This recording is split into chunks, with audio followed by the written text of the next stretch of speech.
Neste domingo, o Rio Grande do Sul perdeu um dos nomes mais importantes da cultura do estado. Ayrton dos Anjos, apelidado de Patinete por Elis Regina, foi radialista, organizador de festas, festivais, vendedor de discos, representante comercial de gravadoras, entre outras coisas. Essa trajetória rendeu uma biografia, Ayrton Patinete dos Anjos, lembranças, sons e delírios de um produtor musical. E eu converso agora com um dos autores dessa obra, o jornalista Márcio Pinheiro. Boa noite, Márcio, tudo bem? Boa noite, tudo bom? Que prazer te receber aqui no Poder RS, viu? Pena que não é para falar do Internacional. Não, vamos deixar para lá nesse momento. Deixa assim, né, Márcio? Não é um momento de falar disso. Vamos falar de temas. Vamos falar do variados. Patinete, né? Que eu acho que ele merece ser reverenciado agora, porque ele é uma daquelas figuras queridas da cultura do Rio Grande do Sul, Márcio, mas que conviveu muito nos bastidores. Ele não é, infelizmente, conhecido do grande público. Qual é a importância do patinete para a cultura gaúcha? A importância é justamente essa, né? E eu até discordo um pouquinho de ti, porque ele era bem conhecido até pela sua figura exuberante, alegre. Mas de quem convivia no meio cultural, né? Eu tô ampliando um pouco. Sim, não era do ouvinte, digamos assim, ou do telespectador, mas dos bastidores da música era impossível não conhecer ele, porque ele deixou a sua marca em vários artistas ali. Ele trabalhou com Bebeto Alves, Borghettino, bandas de rock, grupos de pagode. Vai dizendo aí, a gente pode passar a noite inteira enumerando os artistas com quem ele trabalhou e onde ele teve uma participação decisiva na carreira desses músicos. Começa falando, então, bom, primeiro que esse livro tu escreveu junto com o Roger Lerina, correto? Sim, nós fizemos esse trabalho no final de 2018, foi uma parceria minha e do Roger, e bem parceria mesmo, né? Grosso modo, eu escrevo a primeira metade e o Roger escreve a segunda metade, que, de certa forma, hoje se finaliza, né? O livro, de imediato, já ficou defasado, porque mesmo depois do lançamento, o Patinete, como estava em plena ebulição, ele continuou produzindo shows, discos, festivais. Então, uma carreira que se encerrou hoje, mas que certamente será lembrada ainda por muitos anos. Sim, ele era um inquieto, né? Morreu com 82 anos, mas nos últimos anos ele estava fazendo aquele encontro dos grandes músicos gaúchos. Pelo menos nos 3 últimos anos eu lembro que teve isso. Talvez não naquele primeiro ano da pandemia, mas sempre, todos os anos, ele reunia os músicos gaúchos para uma grande festa, um grande show. Eu queria que tu começasse falando... Bom, antes deixa eu mostrar um vídeo aqui, que é de 1 minutinho, de uma entrevista que ele deu para a TV Câmara e que mostra muito para quem não conheceu e para quem conheceu, para relembrar um pouco do Patinete, ele mesmo falando. Pode rodar. Aí entra uma garota com vestidinho, ela parecia um bolo, porque aparecia os pés muito pouquinho, vestido mais embaixo. Quando eu olhei, deu a impressão que eu não via os pés dela. E me marcou de o que essa guria vai cantar, fazer aí? No que ela abriu com a orquestra cantando, primeiro que eu não tinha visto orquestra na minha vida ainda. Uma orquestra de 15 pessoas ou mais. Um som ao vivo, eu sentado como eu estou aqui, e a orquestra ali na câmera, e a cantora ali. Então é o seguinte, eu estava participando dentro da orquestra.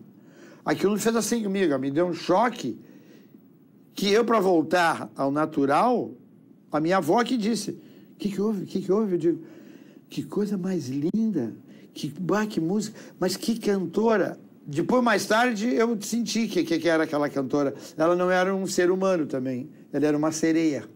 Quem era a cantora? Elis Regina. Aí a minha vida deslanchou. Eu comecei a gravar uma época, muitos festivais, as Califórnia, Musicante, tudo, e cada disco era 15 caras, a maioria começou a estrear em disco, em festival. Entendeu? Tem cara que o primeiro disco, o Vitor Ramil, foi numa Califórnia primeiro, e assim vários caras, porque gravar um disco, um LP na época, um 78, não era como hoje, fácil, e como 15, 20 anos atrás. Não. A gravadora bancava estúdio, bancava a prensagem, bancava a divulgação, bancava tudo. O camarada era como ganhou na loto, porque eu vou ter uma gravadora que vai me patrocinar tudo isso, ainda vai me lançar e ainda vai fazer eu ganhar dinheiro. Entendeu? Então, eu comecei a dar essas oportunidades, porque eu fui o primeiro, eu fui o único, praticamente, a produzir, entendeu? E bancando esse tipo de coisa. Tá aí um trecho do Patinete. Aliás, Patinete é um apelido que foi a Elis Regina que deu para ele, Márcio? Sim, e pelo motivo mais estranho do mundo. Qual? Eles frequentavam as mesmas reuniões dançantes, e ele já apaixonado por ela, que tirava ela sempre para dançar, ela aceitava, mas dizia que ele era o pior parceiro de dança do mundo, que parecia que estava andando de patinete. Ah, aí, é?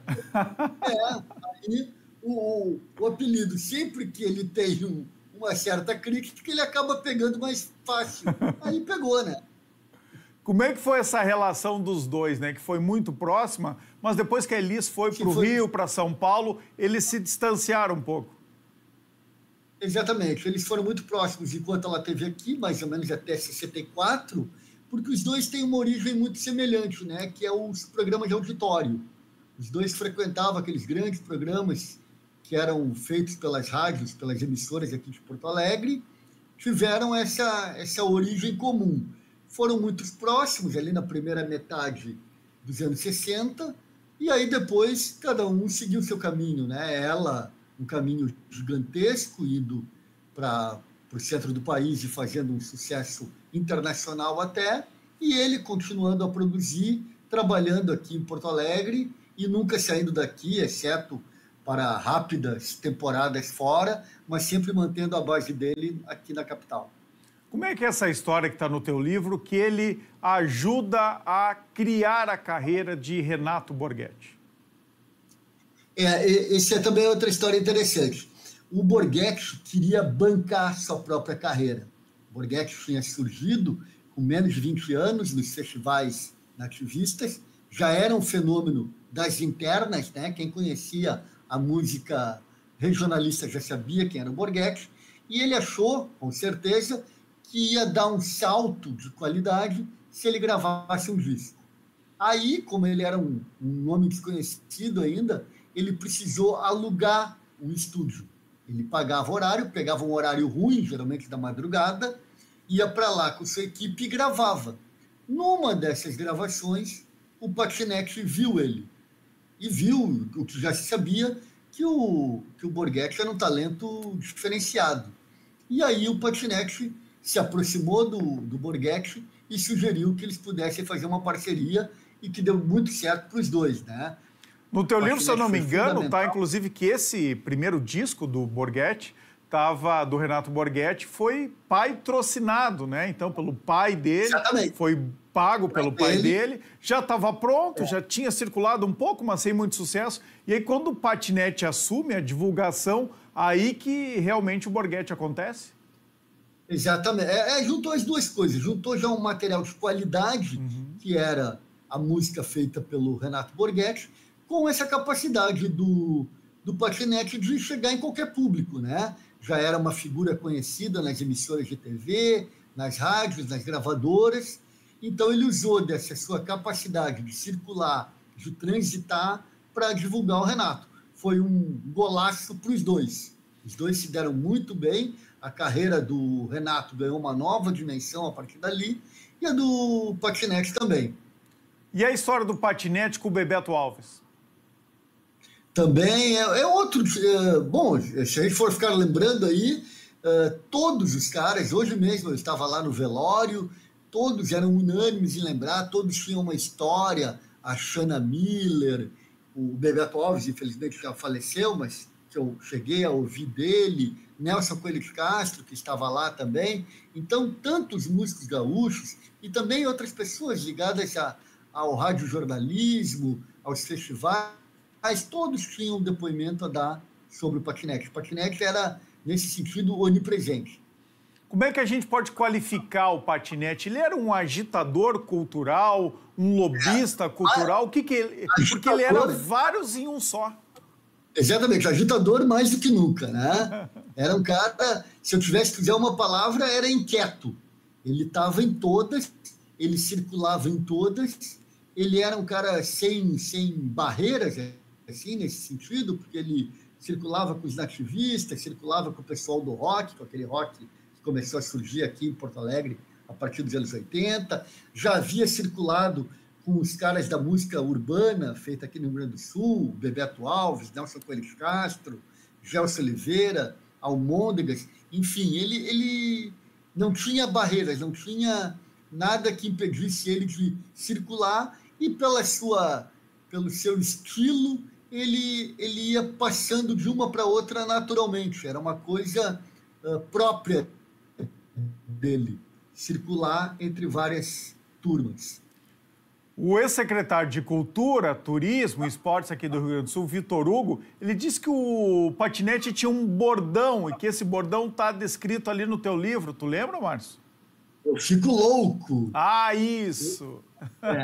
Tinha duas coisas, tinha duas frases que também vão ser sempre lembradas, ligadas a ele. Uma era do próprio estilo dele, que era eu fico louco, que geralmente vinha acompanhada na sequência de eu gravo, que era mostrando como ele gostava desse trabalho de estúdio, de gravação, de acompanhar o artista e de poder ter o poder de determinar que determinado artista ia ser gravado.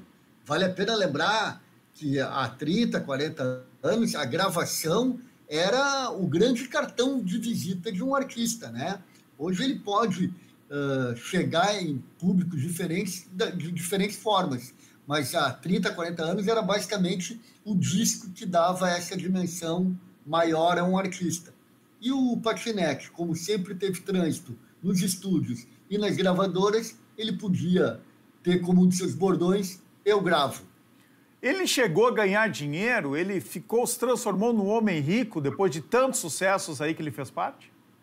Ele diz logo no início das entrevistas que a gente fez com ele, ele disse que ganhou muito dinheiro e perdeu muito dinheiro. E gastou muito também. Exatamente, porque é o estilo dele, né? Era um homem de excessos, né? Tu não pode delimitar o patinete. Né? Se tu for tentar colocar ele num escaninho, numa caixinha, tu vai te quebrar. Então, tu tem que compreender o patinete pelos excessos. Viveu bastante, curtiu bastante e provavelmente gastou bastante. Márcio Pinheiro, quem tiver interesse neste livro sobre o patinete, encontra onde? Sebos. O livro teve uma tiragem não muito grande, acho que de 1.500, 2.000 exemplares. Vendeu muito no lançamento, até porque contou não digo patrocínio, mas com a publicidade feita pelo próprio patinete. Com a divulgação, né, do patinete, né? É uma barbada. Ele foi um grande marqueteiro dele mesmo, então ali basicamente se esgotou boa parte da edição. Depois, a editora que lançou o livro, a Plus Editora, deixou de existir. Então, acho que nem livro em arquivo, né, em depósito, deve ter sobrado. Então, quem quiser se interessar pelo tema, só se for atrás de sebos ou de alguém que esteja vendendo. Eu tenho um, não vendo. Ah, é? Tem um filho único? Tem um filho único que eu peguei na época, né, e não vendo. Eu tenho um também, viu, na minha biblioteca, e também não vendo, não repasso e não empresto, não adianta. Bom, claro, porque aí emprestar agora é um perigo, né? Pode ir lá em casa e ler, aí sem problema nenhum, né, Márcio? Olha só, a gente está encerrando aqui. Minha audiência está pedindo o seguinte: poxa, o Márcio Pinheiro podia estar no time de colunistas aqui do Poder RS, hein? Eu vou te mandar uma proposta, viu? Vou te mandar uma proposta. Tá bom. Vamos conversar com o maior prazer. Márcio, para encerrar, tu acaba de lançar um livro sobre o Chico Buarque, o que não tem censura e nunca terá. É isso? Isso aí. Fala um pouquinho dele, minuto final. E não gasta tudo, porque eu vou te chamar para falar desse livro do Chico Buarque. Tá ótimo. Então, só para dar um spoiler. Manchete, é um livro que entra dentro dessas comemorações do Chico Buarque, que daqui a 2 dias estará completando 80 anos de idade. É, na minha opinião, o maior compositor brasileiro entre os nossos contemporâneos. e que teve um papel decisivo no combate à ditadura e à censura, que ele foi o artista mais perseguido. Em determinado momento, 3 de cada 4 músicas que ele compunha eram censuradas. Então, de certa forma, continua sendo perseguido ainda, não pela censura, né, mas também pelas redes sociais, pela censura das redes sociais. Exatamente. Mas aí, esse livro eu ainda não fiz. Pode ser que eu venha a fazer mais adiante. O meu objeto de estudo vai de 1966, quando ele foi censurado pela primeira vez, até 89, quando houve aquela grande eleição, a primeira eleição presidencial depois da ditadura. Então, esses 23 anos, mais ou menos, que eu foco o meu interesse. E o livro vai ser lançado daqui a 2 dias também, no dia que marca os 80 anos do Chico, na livraria Pocket da LPM, ali na Félix da Cunha 1167, quase na frente do Moinho Shopping. Vai ser lançado quando? Daqui 2 dias? Daqui a 2 dias, 19, quarta-feira, a partir das 17h30, estarei esperando todos vocês lá. Estarei lá, Márcio Pinheiro, jornalista, escritor. Obrigado pelo prestígio da tua participação aqui no Poder RS. Eu que agradeço, muito obrigado pelo convite. E é um prazer falar sobre essas 2 pessoas tão importantes para a nossa cultura. Prazer te ouvir, Márcio. Da mesma forma. Um abraço.